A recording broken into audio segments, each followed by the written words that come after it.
The Denver Nuggets secret weapon has arrived. Payton Watson in the last 4 games without Aaron Gordon has been on a tear. And for the Nuggets, who are sitting at 13-4 and second in the West with the #1 offense, however, they are facing serious time without Christian Braun and Aaron Gordon, so they need to find an answer there at the 4, and Payton Watson has stepped up, to say the least. And like I've said, they really needed it. He went out last night against the Grizzlies and continued his hot streak, knocking down the 3 here and then getting out behind Santi Aldama, who refuses to see both and gets the dunk. Without Aaron Gordon, they desperately need somebody in the front court to step up beside Nikola Jokic, and he had 27 points, 5 rebounds, 3 assists, and 2 stocks in just 32 minutes, shooting 11 of 22 from the field and 5 of 12 from beyond the arc. This is like a new version of Payton Watson. It's not just the guy that does that where he cuts to the rim and finishes, but he's averaging almost 10 and 5 this year with 2.2 stocks in 25 minutes while shooting 51% from the field and 40% from 3 on 2.5 attempts per game. The revelation has been huge in Denver, and of course he's always brought that great defense, but now that he's able to be a corner stretcher and a guy that can just sit out there and knock down threes, without Gordon, like I said, they needed some more production over the last 4 games. When Gordon's been out, he's averaging 21, 8.5 boards, and 2 assists, shooting 60% from the field and 50% from 3. It really couldn't come at a better time for the Nuggets, and hopefully Payton Watson continues with this confidence even when Aaron Gordon comes back. Last year he shot 35% from 3 on 2 attempts compared to this year where he's shooting 40% from 3 on just under 3 attempts per game. Of course he's still got the slashing ability, but the 3-point shooting coming along is huge. Now Cam Johnson has also been much better over the last few games, and last night against Memphis he had a pretty good performance. We knew the jumper would come back. It was kind of a matter of when, not if. He put up 18 points and 6 rebounds in 36 minutes, shot 6 of 10 from the field, 3 of 4 from beyond the arc, and learning how to play within the system is something that he was able to do from day one, setting the screen and then rolling right to the rim. But through the first 11 games, he was only averaging 7 points, 2.6 rebounds, 1.8 assists, shooting 31% from the field and 22% from 3 while playing decent defense at best. Now, over the last 5 games, he's back to himself, averaging 16 a game with 5 rebounds, 2.8 assists in 35 minutes, shooting 57% from the field and 61% from 3 over that stretch on about 5 attempts a game, and even getting to his bag right here, getting the 3 ball to go over KCP. Now, if you've watched this channel before, you know I love to break down Denver's offense. Right here, we're just going to have a rip screen action where Jokic is going to come off the down screen to set a ball screen, and then Cam Johnson is going to continue into the corner where Spencer Jones is going to set him a screen as well. But Jamal Murray just decides, I'm going to do this by myself. Then just a simple stagger. You got Tim Hardaway Jr. flying off this thing, the screens from Johnson and Valanciunas. And when you have a guy like this that can come off your bench that is such a specialist like Tim Hardaway Jr., it's really nice. And then I love this play here because it's going to get Jokic the ball where he's almost unstoppable, and that is with nearly 2 feet in the paint going downhill.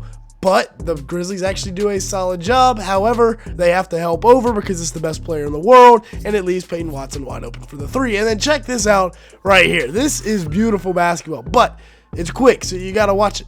Tim Hardaway Jr. is going to go act like he's setting a down screen, and instead, at the last second, he's going to swap with Bruce Brown, who then sets the down screen, but slips it right to the rim. In fast motion, that is nearly impossible to stop. And then we have this stagger here at the top of the key where Valanciunas rolls and Bruce Brown pops. And we've seen pretty much every team in the league run this, whether it's the Thunder, the Spurs, the Nuggets when they ran it against the Timberwolves. They've run this a lot. Every team in the league at some point has run this set, and Jamal's going to come off of this. He gets lucky right here with the pass off the redirect, but Valanciunas is able to pick it up and go right over that left shoulder where he is so good. Now let's talk about Jamal Murray, because some Denver fans were growing a little frustrated with Murray in the offseason. But another 30-piece last night with 8 assists and 3 boards in 37 minutes, and he did it on 11 of 21 shooting from the field and 6 of 9 from beyond the arc.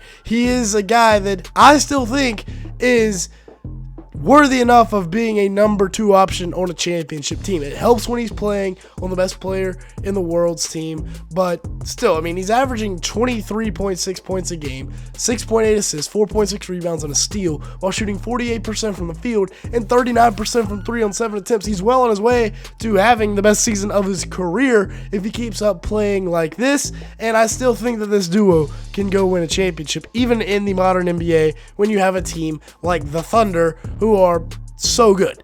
And this duo is probably the best in the league, if you had to ask me. And the step back right here, and I think he's still the closer.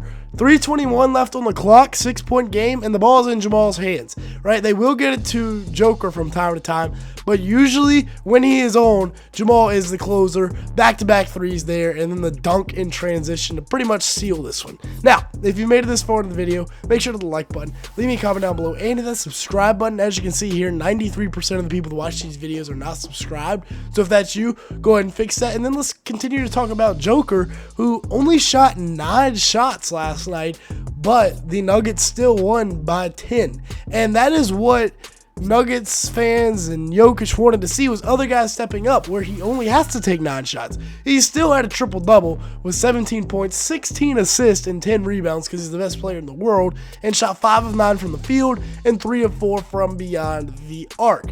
Crashing the glass right here and getting the lefty tap back to go, and then working the offense right here and finding Bruce Brown on that back cut that we looked at earlier. On the year, he's pretty much putting up what he did last year. 29.6 points a game, 11.8 assists, 12.8 rebounds, but he's doing it on even better efficiency. I mean, he's shooting almost 65% from the field, and yeah, he does stuff like this on a nightly basis where he just turns around, knocks it down from half court, and then walks to the bench like nothing happened. And we mentioned the closing minutes. He did hit this 3 here to make it an 8-point game with 4 minutes left, and then the audacity to even try this. I mean, keep in mind, this is a 7-point game with a minute left. So if you don't score and they go down and hit a 3, then it's a 2-possession game, and he pulls that out of his bag of tricks. I mean, what are we talking about? Then Tim Hardaway Jr., and like I said, having a specialist like this that can come off the bench and can absolutely change the trajectory of a game just by himself is so important. It's so huge for NBA teams to have a guy like this, and it's such a luxury as well. He's averaging 11 points, 2 rebounds, and 1.6 assists in 24 minutes, shooting 45% from the field and 42% from 3 on 5.5 attempts per game. And I didn't know he could still get up like this, catching the lob from Jokic, and then right here getting downhill. Big bucket there to make it a double-digit game with about 2.5 minutes left. Bruce Brown has been the Bruce Brown that we all know and all the Denver fans love.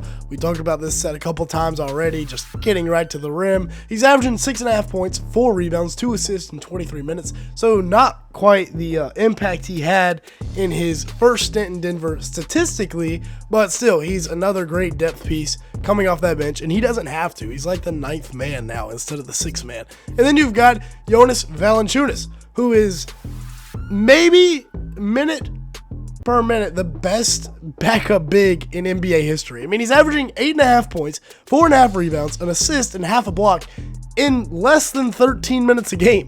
It is ridiculous, the output that he comes in. I mean, opposing centers have to deal with Jokic the whole game, and then they got to deal with that guy.